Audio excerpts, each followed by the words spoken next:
Hi everyone, it's Mitch. It's Friday, November 7th. We got college football tonight. We're going to get to tonight's game in a second.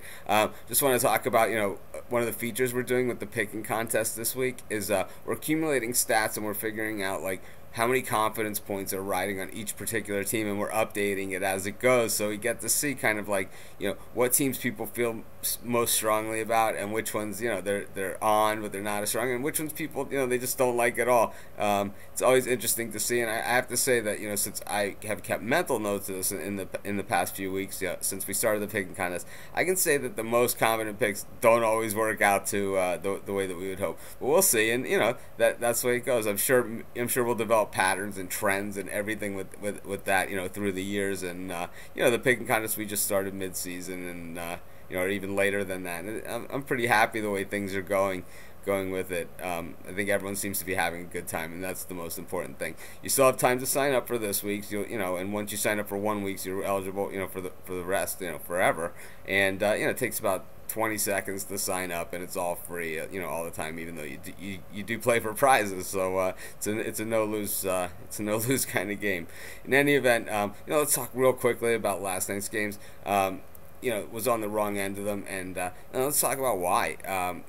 And well, firstly, I said that these were the games that I would normally play unless they're on a Thursday night. And I'm gonna say the same thing about tonight's Friday night game, but let's talk about these games anyway, because I always put a pick, no matter what the game is. The first one, I went against Virginia Tech at night in Lane Stadium. Bud Foster and Frank Beamer, you guys got me. It's like I go against you, hardly ever. And I finally built the guts up to do it, and you guys made me pay. So congratulations.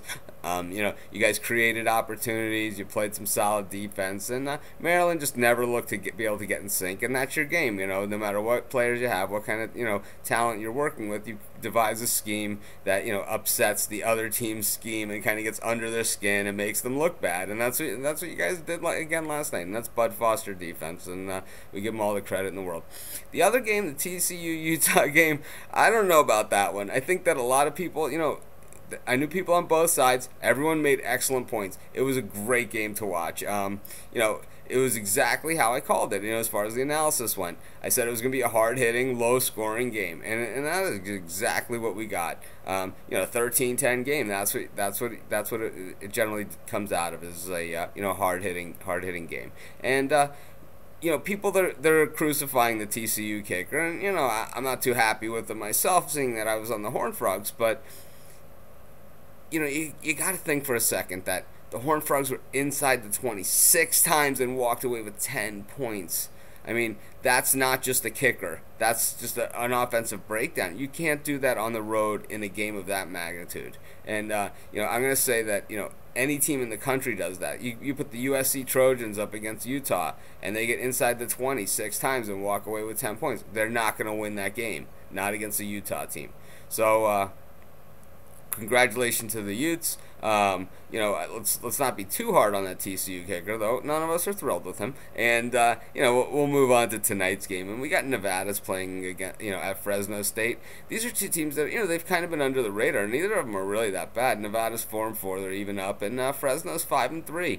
Maybe Fresno just hasn't been blowing the teams out the way we kind of expected them. Because earlier in the season, Pat Hill's bunch was touted as possible BCS buster. That got shattered in a hurry in the home loss to Wisconsin. But the Bulldogs, they haven't really played particularly well. Last week they lost in a game that they were favored by quite a few points.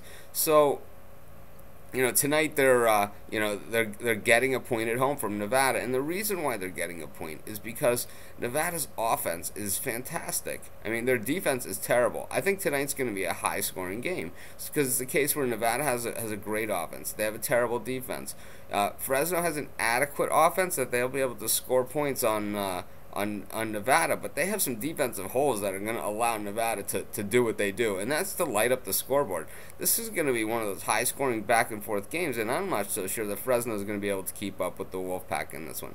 So we're going to stay small again, because I don't really love this game, and I wouldn't be all over it, if it was on a Saturday. I'm only talking about it because it's on a Friday night. If not, it doesn't make a video, and it probably doesn't even make my picks.